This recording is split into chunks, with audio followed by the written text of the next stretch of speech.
I rise on behalf of the Women's Legislative Caucus and as a Vietnamese American as well, too. I am wearing what you call a traditional Vietnamese cultural outfit, which is called áo dài. It translates to long dress. Throughout the years, it has changed a bit, but this right here is the actual traditional Vietnamese dress.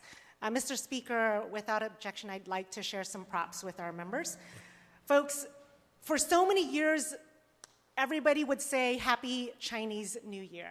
And as a Vietnamese American, I always looked at that and thought, I'm Vietnamese American. I grew up knowing it to be Tết. And as I got older, I realized that it wasn't just the Chinese American and the Vietnamese American that celebrates the Lunar New Year, but also our Korean Americans and our Nguyen Americans as well, too. And so I thought I'd bring some props so that you can also understand, so that if you run into a community that is Korean American or Nguyen American or Vietnamese American, that you can also say Happy Lunar New Year to them as well, too.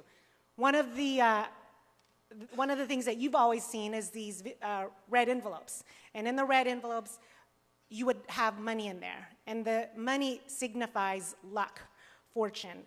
The more you give out, the more fortune comes into you.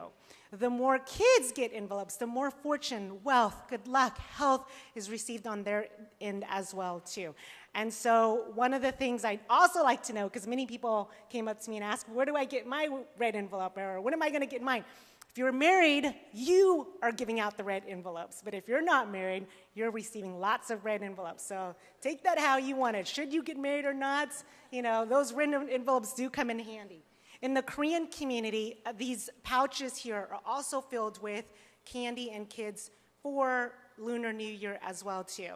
Last but not least, in the Nguyen community, this is a crocheted one, but typically it's a boiled red egg, hard-boiled red egg. It's dyed red, and it's tied around a little string, and this is also meant to be able to bring good fortune. As my colleague mentioned earlier, it is the year of the dragon, and if you are a dragon, you are all about resilience, you are all about confidence, and this is your lucky year. On behalf of the Women's Legislative Caucus, on behalf of our API community, chúc mừng năm mới. Happy Lunar New Year, everybody. Thank you.